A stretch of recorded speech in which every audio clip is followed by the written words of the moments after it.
이번 시간에는 서울시와 히림건축의 공공성과 사업성에 대한 주요 쟁점에 대해서 논의를 해보도록 하겠습니다. 세 가지 전쟁 중에 두 번째 전쟁인데 결국은 서울시와 히림이 전쟁을 한 거로 보이지만 실질적으로는 서울시와 히림이 대표했던 조합 간의 전쟁이었다고 생각해요. 아니 대리전쟁.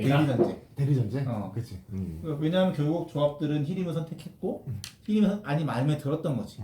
그러니까 서울시가 얘기하는 공공성이 조합들이 보기에는 좀 마음에 안 들었다. 그래서 히림이 저렇게 했던 것들을 용인하고 수용했다라는, 그러니까 뭐 전면전은 아니었는데 이제 대리전 정도의 느낌이었라고 생각해.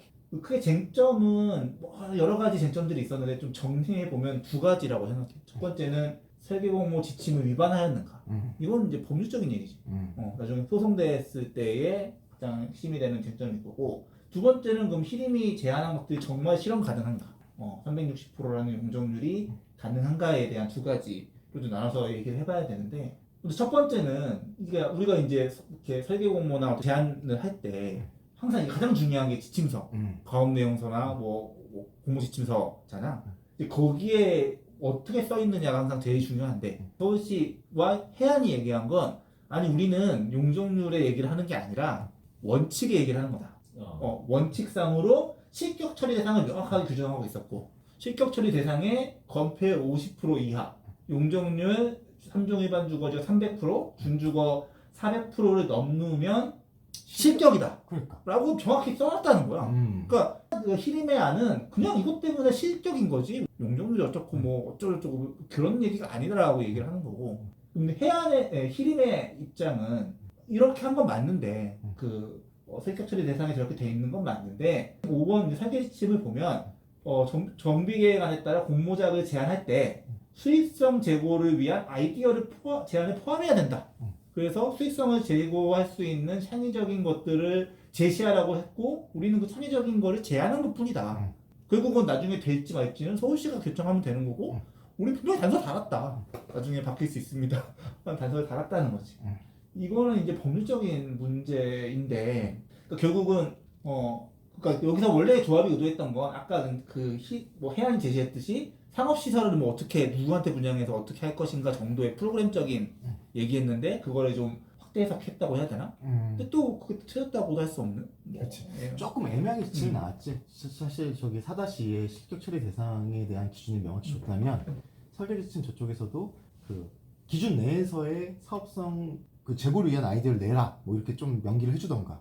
근데 아예 저렇게 나오고 보니까 좀 확대 해석을 해서 실격 처리 대상이나 저거는 이제 기준은 기준인데 뭐 추가로 해서 더 좋을 수 있다면 갈 수 있다라고 이제 해석을 한 거죠. 근데 뭐 많은 사람들마다 의견이 다를 것 같아. 나는 근데 앞에 거 라고 봐. 나도 법을 해석한다면 아니 저기 명시적으로 써놨는데 그래서 저거 너무 탈락 이게 맞다고 보는 이거 거죠. 저거에 또 이제 어떤 취지나 내용이 그게 아닐 텐데, 그렇지. 360까지를 허용하겠다는 게 아닐 텐데 조금 좀 너무 확대 해석한 거 아닌가? 라는 생각이 좀 들긴 해. 근데 저게 하나 궁금한 게 여기서 이제 저 실격 대상으로 심사위원회에 상정한다라고 돼 있잖아. 그럼 저게 실격 대상으로 심사위원회에 상정해서 지금 절차가 끝난 건가? 그러니까 이게 거기서 이제 포인트가 있어. 일단 뭐 쭉 진행을 해보면 그 앞서 살펴봤지만 신속통합계획에서 제시한 내용들이 있었고, 해안은 그거를 다 지켰어. 다만 이제 최고 층수를 이제 50층 내외라고 되는데 75층으로 제시했던 것과 공공모의 통로를 아까 봤듯이 유지하되 입체적으로 분리하고 모의 통로를 마련했던 게 조금 달랐던 부분인 거지. 그런데 이제 히림 같은 경우는 용적률과 건폐율을 높게 가져갔지. 이게 다른 게 아니라 앞서 봤던 공모지침의 위반 사항에 해당하는 거고, 이거는 이제 원칙이다라고 얘기하는 거고. 근데 난 거기에 숨어 있는 게 서울시 입장에서는 이게 더 기분 나빴을 것 같아. 그러니까 층수는 그렇다 치는데 공모의 통로를 아주 그냥 폐지했어. 하고 우회 통로를 제시했고, 또 임대주택을 아예 준축으로 밀어버렸어. 소설 믹스라는 거 아주 무시해버렸지. 그러니까 서울시가 내세웠던 많은 원칙들, 기준들을 몰라 해버리는 상황인 거지. 일단 이 페이지 정말 재밌는 게 이렇게 노니까 보이잖아. 히림은 아무것도 지킨 게 없어. 지침을 그냥 걔나 줘. 그냥 우리는 그냥 우리 제시할 거야. 여기에 사기지. 그러니까 그 전에 작업했던 해안행 작업, 서울시가 얘기했던 너희의 얘기. 왜? 너희는 결정권이 없잖아. 우리는 결정 있는 조합들만 생각할 거야. 그리고 그렇게 하기 때문에 신통기획 위반을 했던 것 같고 지금 서울시가 이렇게 열받아 있는 이유가 뭐 나중에 더 얘기해주겠지만 이걸 용인해주면 이 다음에 있는 사업들이 계속 이런 잘못된 제안과 이것들을 받아들이면서 여러 가지 문제점들이 생길 수 있잖아. 그거를 좀 사전에 차단하고 싶어하는 것 같아. 그러니까 히링건축 입장은 딱 그건 거야. 당사가 제안한 용적률 상향안은 조합을 현혹하는 것이 아니라 조합만을 생각한 조합원의 수익성을 향상하기 위한 안이다. 우리는 서울시를 보지 않습니다. 당신들을 봅니다. 그렇지, 그렇게 굉장한 셀링 포인트인 거지. 무슨 연애 편지 같아. 러브레터. 그래서 이게 명확하더라고. 우리 앞서 봤던 그 거기 제안 내용에서의 워딩에서도 정확히 나와 있잖아. 일반 시민이 아닌 조합원만을 위한 이런 워딩을 자꾸 쓰잖아. 그래서 그게 조합원들을 되게 마음에 들었을 거고 반대로 얘기하면 서울시는 굉장히 마음에 들지 않았겠지. 근데 이게 법률적인 쟁점이니까 이제 그 얘기를 좀 하면, 그러니까 7월 3일날 히림과 해안이 모두 그 설계 장소를 오픈을 했어. 그래서 거기서 뭐 PT도 하고 모델링도 보여주고 동영상도 보여주고 이렇게 했는데, 그러니까 해안도 히림이 360으로 해온 거에 인하한 거야. 7월 3일날. 그랬더니 해안은 뒤집어지는 거지. 왜냐하면 아니 저쪽은 360이고 자기는 300이면 건축 계획안이 뭐 어떻든 간에 질 수밖에 없잖아. 그치, 기준이 달라지는 거지. 히림에서 셀링했던 부분이 조합원 세대당 15억이 세이브됩니다 했어. 아니 누가 15억인데. 당신 15억 덜 내게 해줄게요 하는데 누가 선택을 안 해주겠어? 근데도 저 득표 비율 보면은 그래도 해안 선방했는데? 저 정도 그치. 했는데도? 와. 그래서 이제 해안은 굉장히 강공으로 나갈 수밖에 없었고 그치. 설계 그 부스를 닫아버렸어. 항의의 표시로 닫아버리고 조합한테 요청을 했지. 이거를 좀 정확하게 판정을 해달라. 아까 뭐 위원회 하게 돼 있잖아. 그치. 조합에서 이제 위원회를 했는데 그 조합원 위원회 결과는 히림한테 시정하라고 한 거였어. 취소가 아니고? 300으로 시정해서 다시 제안해라. 그럼 그게 다시 제안을 하면 평가도 다시 하는 거였어? 그러니까 그게 문제야. 그게 쟁점인데, 그러니까 원래 제대로 됐다면 아예 이 공모를 중단하고, 그치. 다시 처음부터 했어야지. 그치. 그게 공평한 거지. 근데 그러기엔 첫 번째로 너무 시간이 끌리겠지. 이거 공모를 12월에 했거든? 작년 12월. 그치. 근데 올해 7월에 하는데 6개월이 걸렸는데 다시 6개월을 써야 된다. 그리고 이 두 회사도 보통 이 정도 작업을 하려면 돈이 엄청 들어갔을 엄청 거야. 수억 들었지. 수억 들었을 거 아니야. 뭐 물어보니까 한 4억, 3, 4억 정도 든다고 하더라고. 그렇지. 항상. 그거 생으로 날리는 거잖아. 그것도 있었고, 그리고 또 하나 히림을 그러면 날려버렸어야지. 너는 실격 처리 대상이니까 실격이다 라고 했어야 되는데 그렇게 못했던 이유는 그럼 단독 입찰이 돼버리거든. 해안에. 그치. 그러면 해안을 단독 입찰로 해서 수의 계약을 할 것이냐? 그것도 너무 부담스러우니까 이런 애매모호한 입장. 그래서 300으로 다시 제안을 해. 그리고 그 사이에 사전 투표에서 했던 분들은 재투표를 하도록 하겠습니다. 그럼 이제 히림이 그걸 그때 숙이고 들어갔어야 되는데 안 했던 거지. 360 됩니다. 우리는 되는 안에 제안한 거고 360이 가능합니다라고 그 총회 전까지 계속 그 입장 보수했어. 360이 된다고. 안에 내리지 않은 거지. 근데 문제는 총회 날, 마지막 총회 날 그 총회 발표 장소에서 360을 300으로 내렸어. 어떻게 보면 이제 실격 처리 대상인데 그 시정 조치를 받아서 시정을 한 거가 돼. 법률적으로는. 근데 다만 문제는 사전 투표를 물론 정확한 비율은 안 나왔어. 조합과 총회 때 투표하신 분과 사전 투표 때가 한 반반 된다라고 얘기되고 있는데 그렇다면 사전 투표했던 절반은 그러면 360인 줄 알고 투표했을 거 아니야. 잘못된 제안 안에 좋은 걸 택했다는 거지. 그치. 그러면 이제 해안 입장에서는 이건 불공평한 경쟁이었고 마지막에 보듯이 2,700표 정도 중에서 히림이 1,500표, 해안이 1,069표. 서울시가 그 사이에 난리 쳤던 걸 생각하면 히림이 어떻게 저렇게 됐지라는 생각도 드는데 반대로 얘기하면 300대 360의 싸움에서 해안이 선방했다는 생각도 들어. 결국은 이제 법률로 가서 나중에 소송으로 갈 텐데 그때 법원에 갔을 때의 쟁점은 이 사전투표가 유효했냐가 될 것 같아. 물론 조합이 어떤 결단을 내려서 그냥 재공고해서 뭐 다시 설계공모를 하겠다라고 할 수도 있고. 사전 투표의 유효성도 있지만 아까 했던 지침 위반의 항목에 걸리는 거면 그냥 사실 첫 번째부터 끝나는 거잖아. 그러니까 두 가지 모든 게 할 땐간 여기는 문제점을 꼬리에 꼬리를 계속 물고 있네. 그러니까 만약에 그래서 히림이 안 됐어. 그럼 히림도 또 소송할 거 아니야. 그렇지. 이거 아니다. 우리는 뭐 잘못한 게 없다. 또 굉장히 너무 많은 문제점들을 담고 있어. 잘못하다가는 꼬이면 이 소송전 하다가 시간 다 가는 그러니까 사업을 추진도 못할 수도 있고. 너무 좀 리스크한 상황인 것 같아.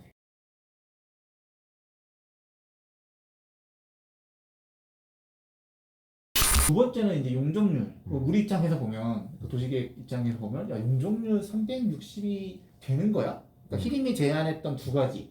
임대주택 없이 다른 법에 따른 완화를 적용해서 360까지 가는 것이 가능하냐가 또 너무 궁금한 거지. 그렇지.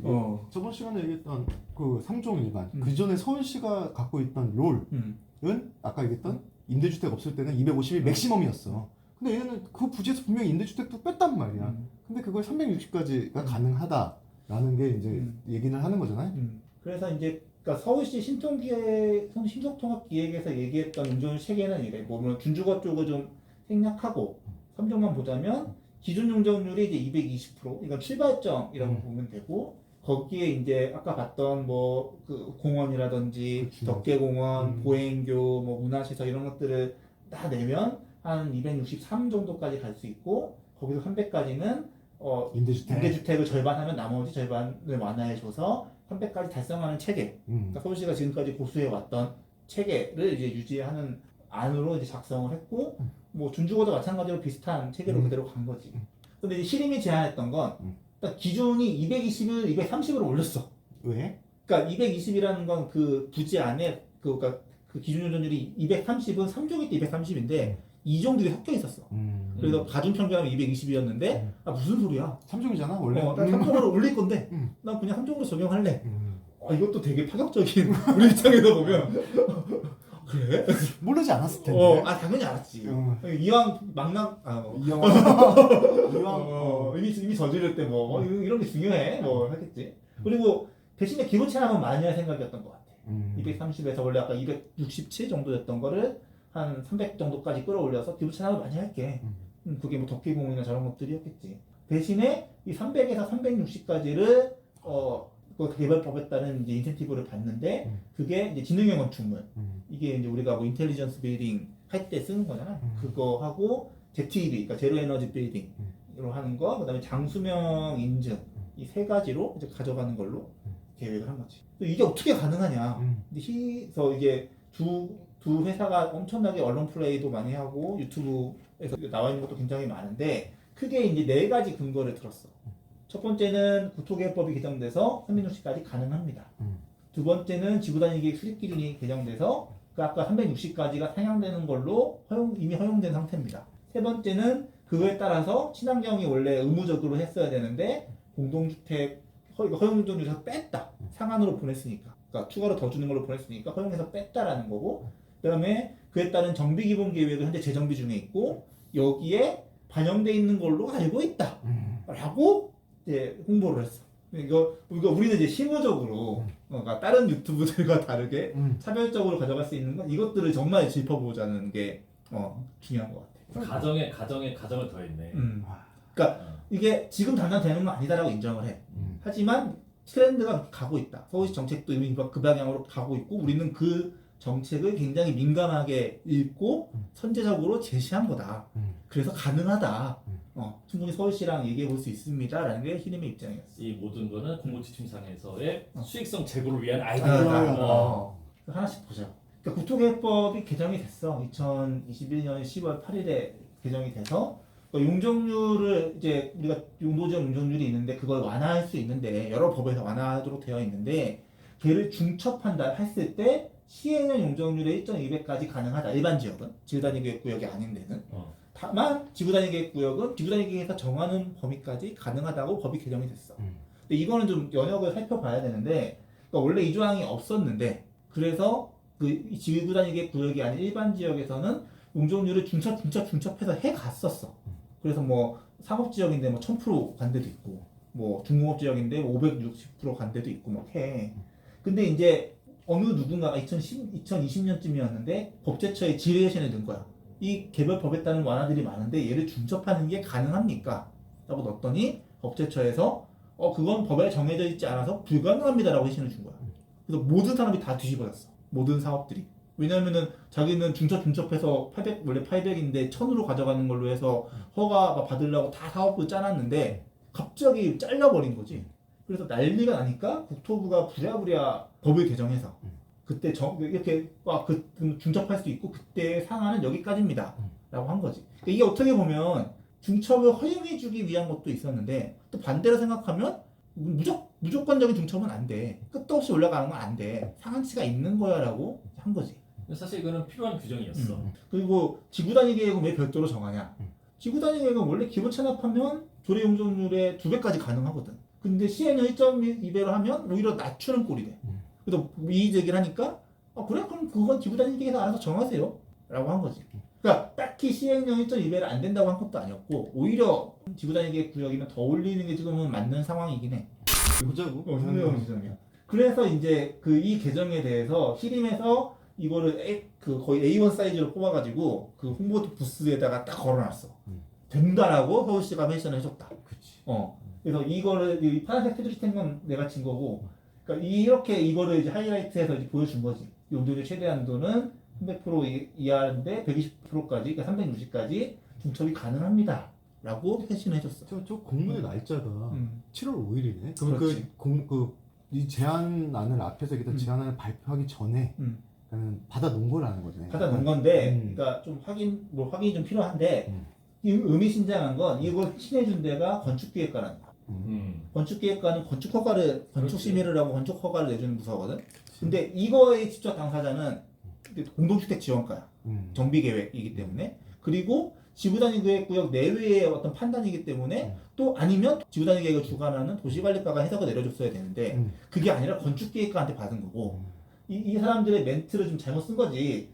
지구단위 일반 지역에서는 뭐 120%까지인데 지구단위계획구역에서 안 됩니다라고 했으면 좋겠는데 그러니까 질문이 압구정 3구역이었다며. 근데 그게 아니라 이렇게 나왔잖아. 이 얘기 내가 추정컨대 이 얘기는 얘는 다른 다른 사례에 대해서 질의를 한 거야. 근데 마침 시기적으로 맞닿아서 이렇게 뭐 가능하다는 식으로 회신을 준 거지. 일반 지역인데 중첩해서 시행은 120까지 돼요? 돼요? 라고 답변해 준 건데 된대. 정비구역에서도 된대라고 지금 이렇게 한 거지. 근데 여기 써놨잖아. 지단구역 외라고.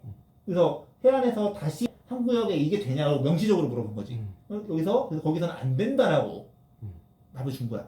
그러니까 해안에서 히림에서 이걸 제시한 건 너무나 잘못했어. 너무 잘못했어. 잘못된 거를 내놨잖아. 이거는 우리 같은 사람들이 아니라 일반 사람도 다 얘기를 해. 야, 지단구역에서는 안 된다고 했는데 이 압구정 3구역은 지구단위 계획인데 왜 돼? 그러니까 히림도 이 부분은 되게 놓친 거지. 의욕이 앞섰다고 생각을 했어. 그래서 이거는 첫 번째 근거는 명백하게 히림이 잘못했다. 그러니까 두 번째 근거는 친환경 인센티브를 서울시가 이미 300에서 360으로 가는 걸로 전환을 했다라는 거였어. 자, 그걸 살펴보면 서울시가 작년 11월에 지구단위계획 수립지침을 개정해서 그렇게 한 건 맞아. 근데 다만 그 대상이 이런 정비 사업은 일단 뺀 거지. 그러니까 일반적인 공동주택 사업을 대상으로 제도를 개선했고, 뭐 정비 사업이나 이런 다른 사업들은 워낙에 좀 고려해야 될 게 많고 이해관계를 조정해야 되니까 차후에 이제 별도 기준을 마련하겠다. 그러니까 지구단위 계획 구역 내에 그 건축 허가하고 주택법상만 적용을 하고 역세권, 그다음에 정비 사업, 사전 협상 등 정말 이렇게 복잡하고 약간 규모 커서 도시 계획적과 같이 맞물려 움직이는 이런 사업들은 이제 나중에 하자라고 이제 명시했다는 거지. 그러니까 왜냐하면 그 용적률이라는 건 우리가 이렇게 보더라 보면 가령 얘를 가져가면 다른 항목이 배제되는 문제가 있어. 그럼 이거를 얘한테 주는 게 맞냐? 아니면 다른 무언가를 더 고려해야 될 것이 맞냐? 그 사업마다 목적마다 다를 수 있거든. 그래서 그런 부분들을 생각한 거고. 그래서 물론 이제 히림도 이걸 알고 있어. 이것 때문에 되는 건 아니다. 다만 이렇게 변해가고 있는 걸 우리가 캐치해서 제시한 거다라고 하고 있기 때문에 이건 뭐 중립적인 내용인 것 같고, 허용 용적률의 항목에서 얘네들을 상한으로 뺐기 때문에 허용 용적률 인센티브에 공백이 발생했을 거 아니야. 그렇지. 그 공백을 다른 걸로 바꿨어야 됐고, 그거를 이제 3월에 서울시가 발표를 한 거지. 그래서 그때 뭐 우수 디자인, 장수면 주택, 뭐 녹색 이런 6가지 항목을 이 6개로 아예 그냥 전면적으로 개편했어. 이거 아예 싹 안 돼 하고 새로 싹 제시를 한 거지. 그래서 이때 이제 논조는 이런 녹색 건축물과 신재생 에너지, 장수면 주택 이 3개는 상한으로 가기 때문에 한 게 맞아. 근데 아까 말했듯이 진흥형 같은 경우는 야 이건 허용거리도 아니야라고 해서 빼버린 상황이거든. 그리고 우수 디자인 같은 경우도 이제 뭐 창의혁신 디자인으로 전환되니까 상한으로 가는 걸 고려한 거고. 그래서 그런 부분에서 좀 안 맞는 말이 안 맞는 부분이 있다. 근데 뭐 물론 이제 충분히 뭐 이렇게 제시를 해볼 수 있는 상황이긴 했다라는 거고. 이제 그럼 이제 마지막 네 번째가 정비 기본 계획을 개정해야 돼야지 완벽하게 이게 적용이 돼. 룰이 정립이 되는 거지. 된다 안 된다는 거기서 결정이 된 거야. 그리고 히림은 약간 자신 없는 투로 그렇게 되고 있는 걸로 알고 있다라고 이제 얘기를 하는데 서울시는 그러니까 실무적으로 보면 고민할 게 되게 많아. 그러니까 300을 360까지 올리는 걸 허용해 줄 것이냐. 이거는 그러니까 굉장히 좀 뭐 기반 시설 용량이나 개발 이익이나 그렇지. 경관이나 뭐 이런 것 요래 되게 밀도 자체가 올라가는 거니까 고민할 게 많아서 이것도 결정이 안 된 거지. 그러면 올린다고 쳐. 올린다고 치면 그럼 뭘로 했을 때 줄 것이냐. 앞서 이제 친환경이 뭐 후보 중에 한 명이 되겠지. 그리고 또 하나는 디자인이야. 특화 디자인. 창의혁신 디자인으로 했을 때도 줄 수도 있을 거고. 최근에 이제 법 개정되는 상황을 보면 역세권 첫집 주택, 공공분양주택을 했을 때 용적률을 360까지 완화할 수 있는 걸로 법이 개정됐어. 근데 걔는 도정법이란 말이야. 내가 볼 때는 그 공동주택 재건축 입장에서는 걔가 1번이야. 도정법이니까. 이건 다른 법이고 목적이 다르니까. 그런 것들이 좀 문제가 될 거고 고민 포인트고. 세 번째는 뭐 그때 임대주택은 반드시 해야 되는 건가? 전제가 될 것인가? 해도 되고 안 해도 되는 게 될 것인가? 그런 문제들도 결정을 해야 되는데 나는 여기서 이제 히림이 우리 뭐 앞서 살펴봤듯이 잘못한 것도 있고 잘한 것도 있고 근거가 충분한 것도 있고 아닌 것도 있는데 어쨌든 뭐 업계에 통용되던 어떤 입장에서 보면 충분히 창의적인 안을 제시할 수 있다고 생각을 해. 근데 이 정비기본계획의 수립권자 그리고 향후의 정비계획의 결정권자는 모두 서울시란 말이야. 서울시가 이제 7월 11일에 얘 안 한다고 공식적으로 발표를 했어. 이거 안 된다고. 그럼 그때는 받아들였어야 되는 게 맞지 않나? 아니 결정권자 권한자가 안 된다고 하는데 된다고 얘기하는 거는 솔직히 우기는 것밖에 되지 않지 않나? 그러니까 히림이 처음 제시하는 건 할 수 있다고 생각하는데 7월 11일 시점 그 시점에서는 숙였어야 되는 게 맞지 않나? 라는 생각을 좀 하고 있어. 그래서 이게 히림은 그러는 거야. 자기들은 항상 그래왔다. 가장 대표적인 게 이제 음마아파트. 잘 아는 음마아파트인데 음마아파트 2014년에 서울시가 높이를 35층으로 제한했어. 그리고 2016년에 이 재건축 설계 공모를 했는데 그때 히림이랑 토문이 붙었어. 국제연생 공모를 했고 그때 히림이 데리고 왔던 국제 그 업체도 유엔이야. 그러니까 지금이랑 똑같아. 그래서 그때 경쟁이었고 히림이 50층을 제한했어. 우리는 50층으로 올리겠습니다. 서울시 정책이 있지만 우리는 50으로 할 수 있습니다. 한 거지. 그래서 히림이 됐어. 그래서 설계비 157억을 가져간 거지. 그러고 지금 7년 동안 지지부진하다가 2023년에 35층으로 결정이 돼버렸어. 그럼 이제 물론 이 기간이 이렇게 지연된 게 히림의 잘못만은 아니겠지만, 그렇지. 또 높이만의 문제도 아니었죠. 지연의 문제도 아니었지만 어떻게 보자면은 이거 마찬가지 아닌가. 압구정 상구역도 괜히 지금 이렇게 됐는데 히림만 믿고 이렇게 가다가는 잃어버린 7년이 생기는 거 아닌가라는 부분이고 그때의 부담은 모두 조합원들이 지어야 될 테니까.